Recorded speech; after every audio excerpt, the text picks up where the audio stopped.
Shalom, Bapak Ibu yang dikasihi Tuhan. Selamat malam. Senang sekali bisa kembali berjumpa di Bible Study Online CK7. Bapak Ibu yang dikasihi Tuhan, hari ini kita akan membahas pembelajaran kita dari 2 Raja-Raja 21. Dan sebelum kita mulai pembelajaran kita pada malam hari ini, saya mengajak Bapak Ibu untuk sama-sama memuji menyembah Tuhan. Mari kita masuk lebih dalam lagi di dalam hadirat Tuhan, supaya hikmat Tuhan, urapan Tuhan turun atas kita semua. Mari kita sembah Dia. Korea wata shanda karawata sikika karya wata shande. Haleluya. Korea wata shanda karawata sikika karya wata sikiko. Haleluya. Terima kasih Bapa. Terima kasih Yesus.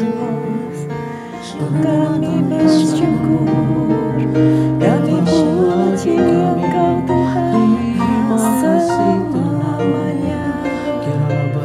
Korea wata shanda karawata sikika karya wata shanda.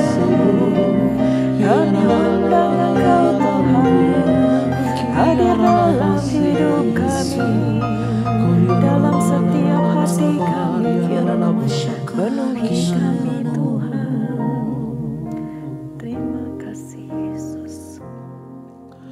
Seperti wanita mengurapimu, menangis di bawah kakimu. Demikian hidupku mau mengasihimu.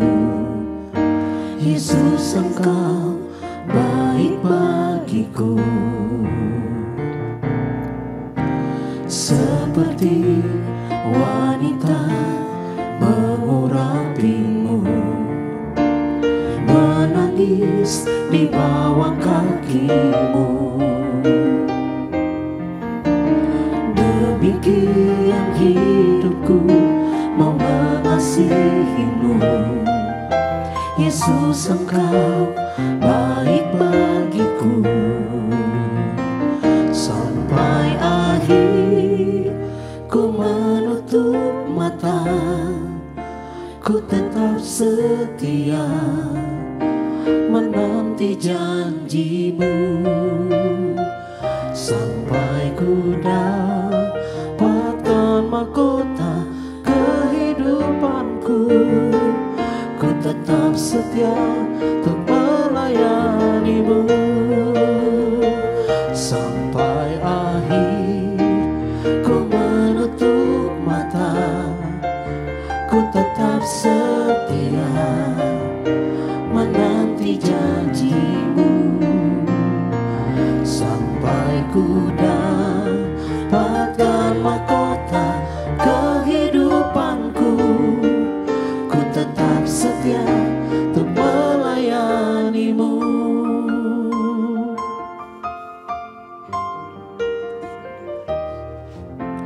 Seperti wanita mengurapimu, menangis di bawah kakimu. Demikian hidupku mau mengasihimu. Yesus, Engkau baik bagiku.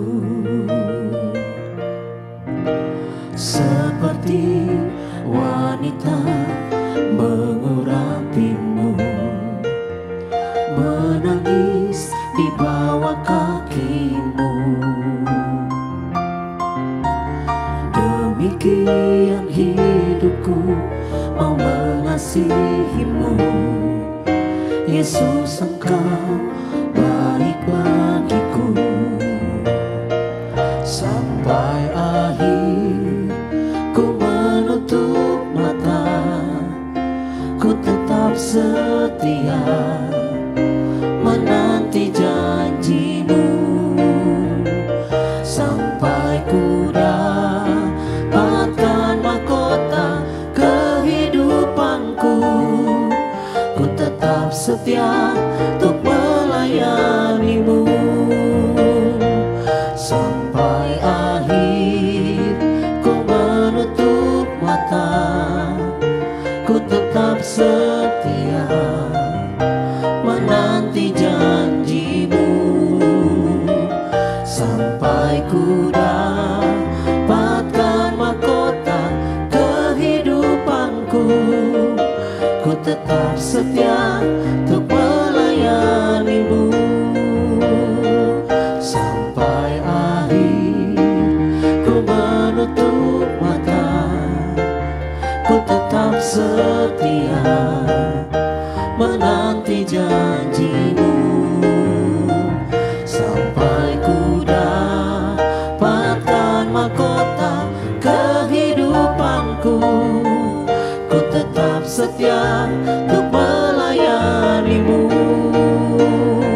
untuk melayanimu. Ku tetap setia untuk melayanimu. Ku tetap setia melayanimu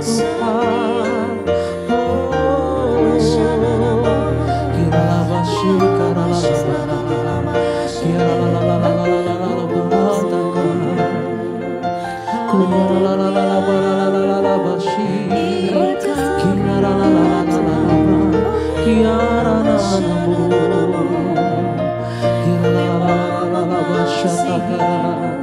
Dengan senang hati kami mengasihimu Tuhan.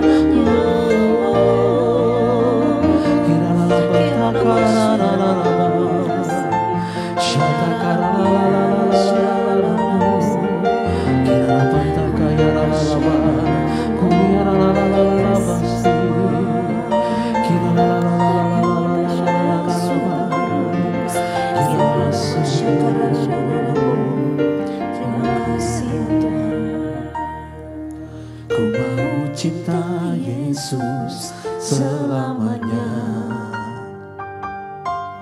Ku mau cinta Yesus selamanya. Meskipun badai silih berganti dalam hidupku, ku tetap cinta Yesus selamanya. Ku mau cinta Yesus selamanya. Ku mau cinta Yesus selamanya. Meskipun badai silih berganti dalam hidupku, ku tetap cinta Yesus selamanya. Ya Aba, Bapa, ini aku anakmu, layakkanlah seluruh hidupku. Ya Aba, Bapa, ini aku anakmu, pakailah sesuai dengan rencanamu.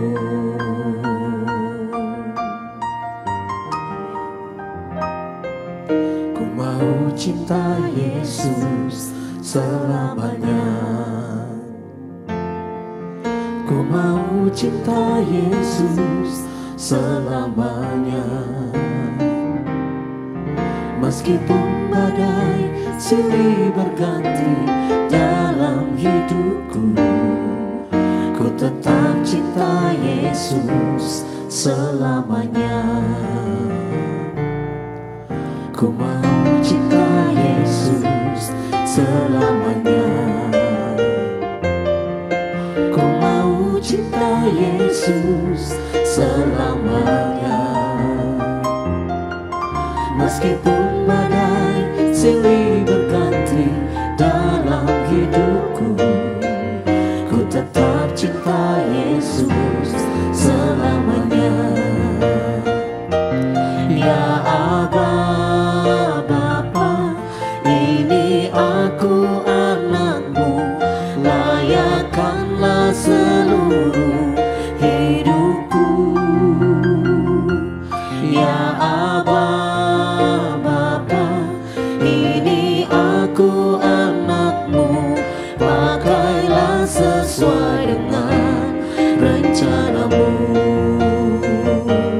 Ya Aba, Bapa, ini aku anakmu, layakkanlah seluruh hidupku.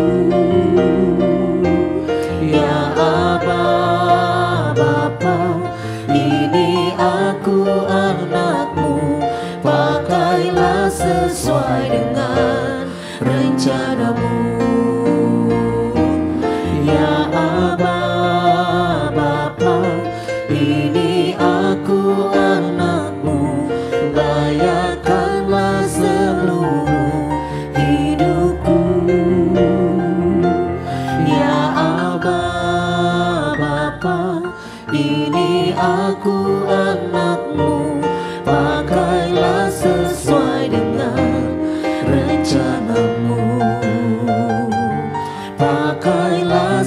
sesuai dengan rencanamu. Pakailah sesuai dengan rencanamu.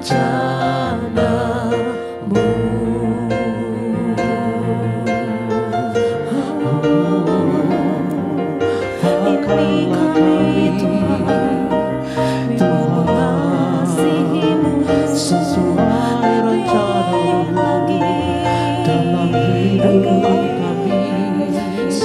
Nyatakan kebesaran, nyatakan kuasa-Mu,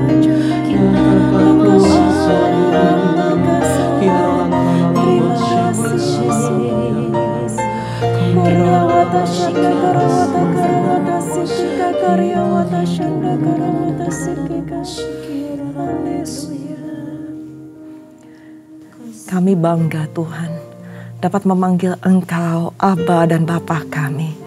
Terima kasih Tuhan, karena Engkau Allah Bapa kami yang ada di sorga, yang empunya langit, bumi dan seluruh isinya, yang bertahta Tuhan dari dulu, sekarang dan bahkan untuk selama-lamanya.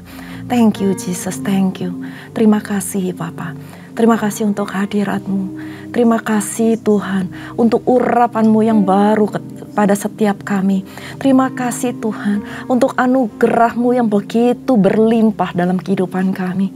Kami tahu Tuhan, pada saat ini kami ada, kami boleh bernafas, kami boleh menikmati semua berkat-berkat yang Engkau sediakan daripada-Mu. Itu semuanya karena Engkau, bukan karena kuat hebat kami Tuhan, tetapi karena Engkau begitu mengasihi kami.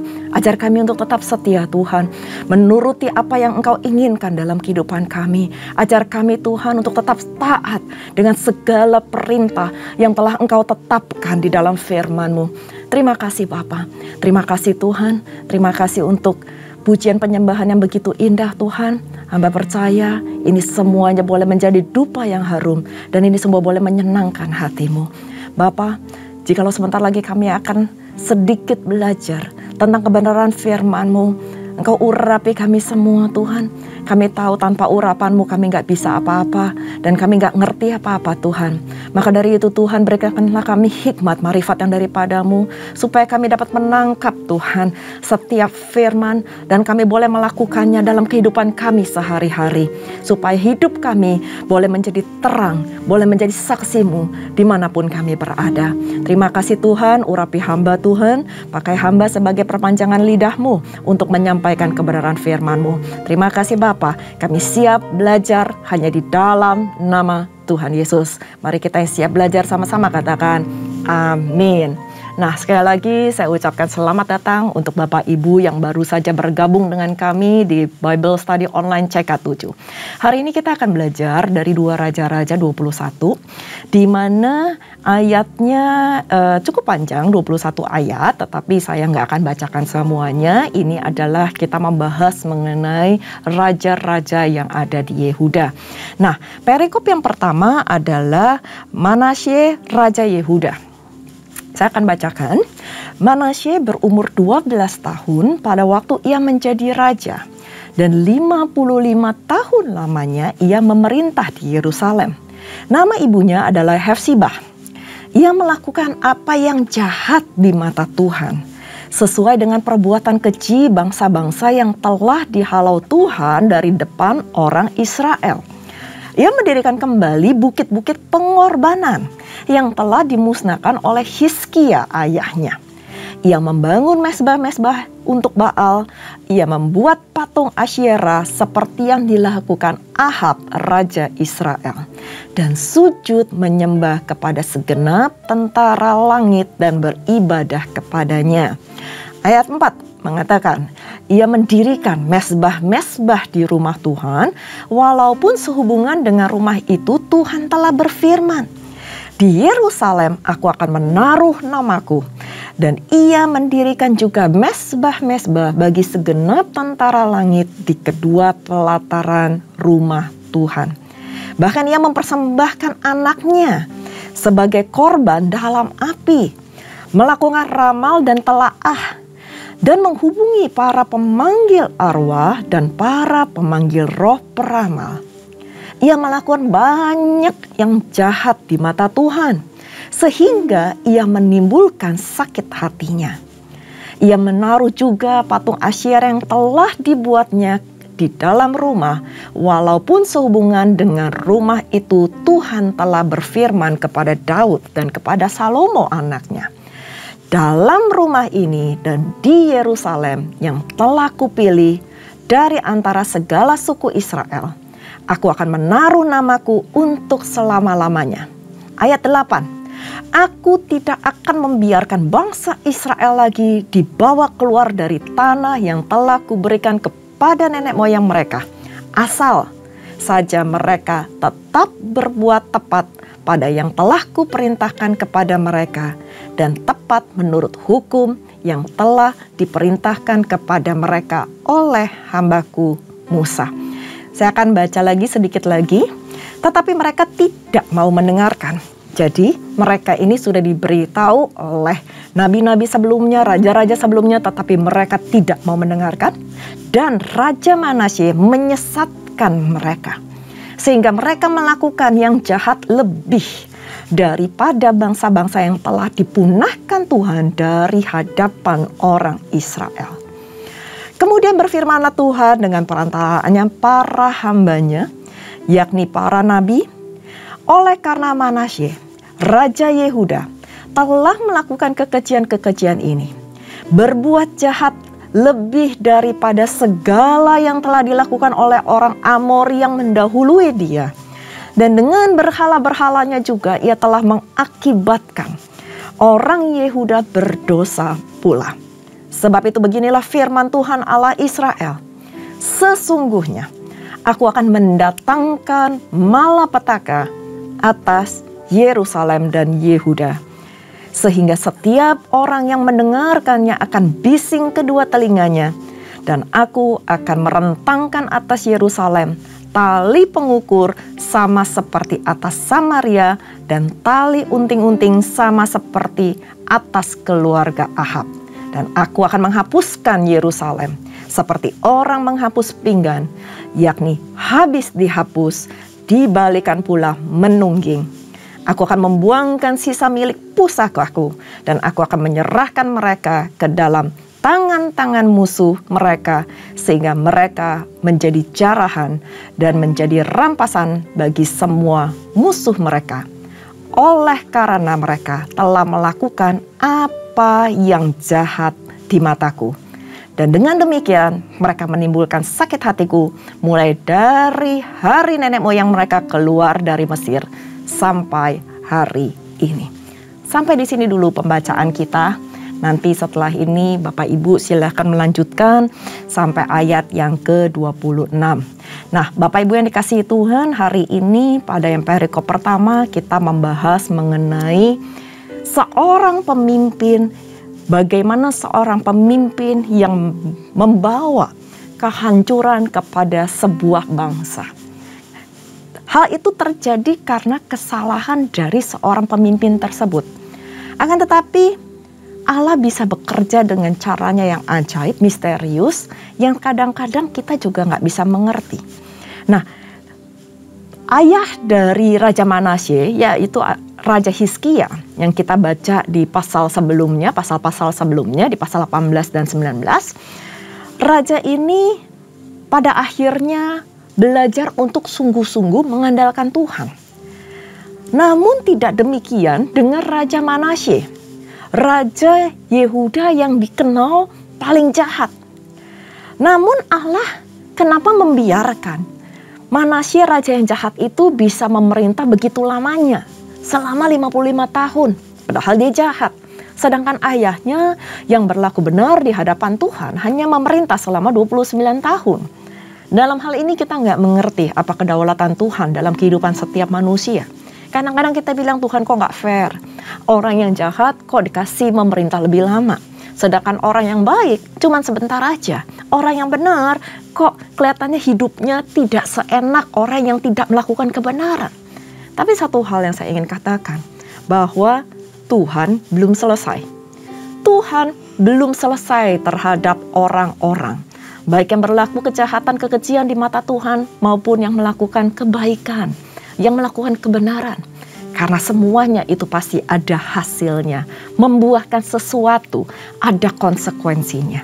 Nah, segala sesuatu perbuatan baik yang dilakukan oleh Raja Hizkia itu disapu habis sampai nggak ada bekasnya. Perbuatan-perbuatan Manasye itu sangat jahat dan dia melakukan hal-hal yang keji kepada bangsa-bangsa yang sebenarnya sudah telah dihalau oleh Tuhan. Dia mendirikan kembali bukit-bukit pengorbanan, membangun mesbah-mesbah bagi Baal, dan membuat patung Asyera, dan sujud menyembah kepada segala tentara langit. Padahal Tuhan bilang dalam 10 perintah Allah bahwa jangan membuat patung yang berbentuk apapun dan jangan disembah. Kita sudah sama-sama belajar dan itu berulang-ulang kali Tuhan katakan.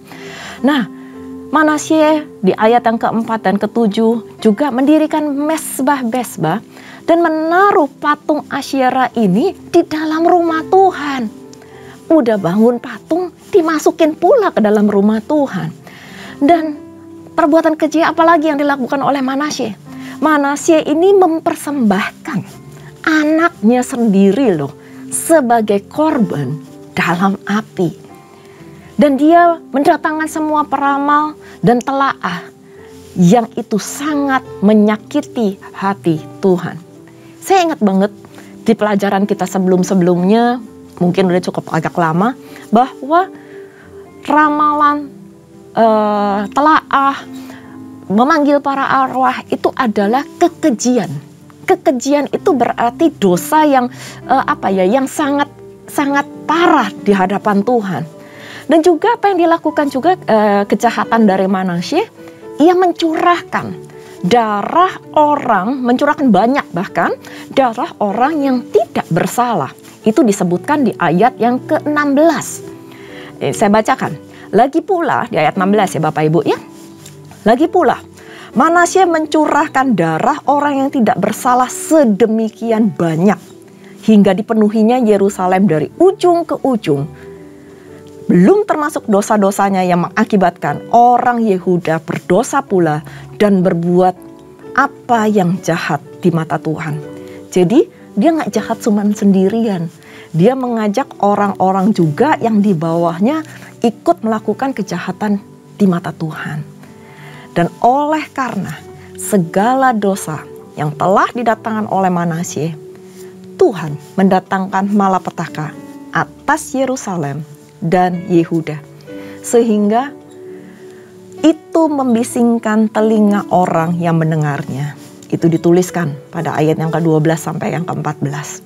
Nah, Bapak Ibu yang dikasihi Tuhan, kalau kita melihat kejahatan dari seorang pemimpin, maka memiliki konsekuensi dan dampak yang sangat luas kepada rakyatnya.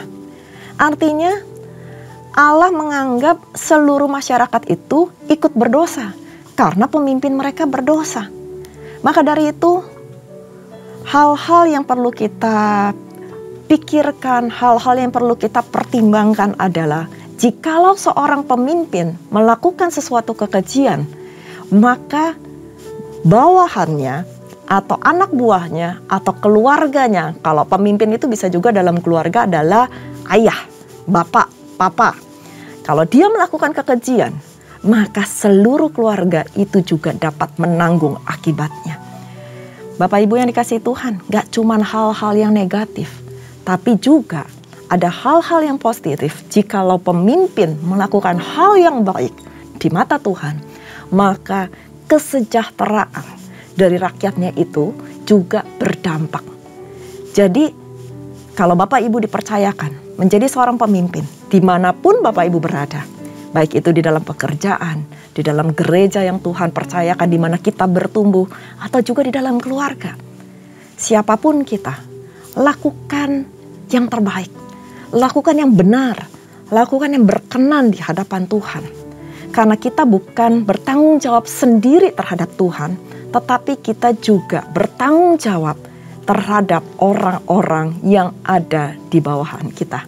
Nah, kita sadar bahwa seorang pemimpin itu menentukan bagaimana masa depan rakyatnya, bagaimana menentukan masa depan para pengikutnya. Maka dari itu Bapak Ibu yang dikasihi Tuhan, untuk memilih seorang pemimpin, kita harus benar-benar berdoa. Minta hikmat kepada Tuhan, minta urapan Tuhan turun, supaya seorang pemimpin yang lahir di tengah-tengah kita adalah pemimpin yang takut akan Tuhan. Pemimpin yang hidupnya benar di hadapan Tuhan. Dan jikalau kita dipercayakan untuk menjadi pemimpin, maka dari itu kita harus berdoa. Kita harus minta urapan Tuhan turun atas kita, sehingga kita dimampukan untuk menjadi pemimpin yang bijaksana, pemimpin yang taat akan kebenaran firman Tuhan, dan pemimpin yang setia mengikut Tuhan, tidak menyimpang ke kanan dan ke kiri. Fokus kita hanya Tuhan. Maka dari itu Tuhan pasti akan memberkati kita semua. Mari kita berdoa. Terima kasih Bapa untuk firman-Mu yang singkat ini, di mana kami belajar bagaimana dampak seorang pemimpin terhadap rakyatnya, terhadap bawahannya, terhadap pengikutnya, atau terhadap orang-orang yang dipimpin. Bapa, kami berdoa Tuhan, untuk pemimpin-pemimpin yang ada di atas kami Tuhan. Baik itu di dalam pemerintahan, baik itu di dalam gereja Tuhan, dimanapun, baik itu di dalam pekerjaan kami. Tuhan, kami berdoa, biarlah pemimpin-pemimpin ini adalah pemimpin-pemimpin yang telah Engkau tetapkan, yang takut akan Tuhan, yang berbuat segala sesuatu dengan mempertimbangkan apakah itu berkenan di hadapan Tuhan. Kami berdoa Tuhan, kami memberkati para pemimpin kami. Biarlah pemimpin-pemimpin kami menjadi orang-orang yang benar-benar melayani, bukan untuk yang minta dilayani, sehingga mereka dapat mendedikasikan semua apa yang mereka lakukan, bukan hanya untuk manusia, tetapi untuk Tuhan. Terima kasih Tuhan. Dan jikalau Engkau mempercayakan kami saat ini menjadi pemimpin, Tuhan, hamba berdoa Tuhan, biarlah urapan yang daripada Tuhan turun atas kami semua, para pemimpin-pemimpin, supaya kami berlaku apa yang benar di mata-Mu. Dan kami percaya itu akan kami impartasikan kepada setiap orang yang ada di bawah kami. Dan kami berdoa Tuhan, biarlah urapan itu turun atas kami semua, dimanapun kami berada. Terima kasih Bapak, terima kasih. Dan kami berdoa juga untuk keluarga demi keluarga, untuk kepala keluarga, untuk para bapak-bapak, untuk para suami Tuhan. Biarlah wibawa ilahi, otoritas yang daripada Allah turun atas setiap bapak-bapak, kepada setiap kepala keluarga di dalam nama Yesus. Biarlah mereka boleh mendidik, biarlah mereka boleh membawa keluarga mereka untuk hidup takut akan Tuhan. Terima kasih Bapa, terima kasih Roh Kudus. Ini kami Tuhan, kami butuh tuntunan-Mu, kami butuh Tuhan hikmat yang daripada-Mu untuk menjalani setiap kehidupan ini, supaya kami didapati tetap setia sampai akhirnya. Terima kasih Bapa. Dan sebelum kami berpisah satu dengan lainnya, kami rindu untuk menerima berkat. Mari Bapak Ibu yang dikasihi Tuhan, kita mengangkat kedua tangan kita dan kita siap menerima berkat.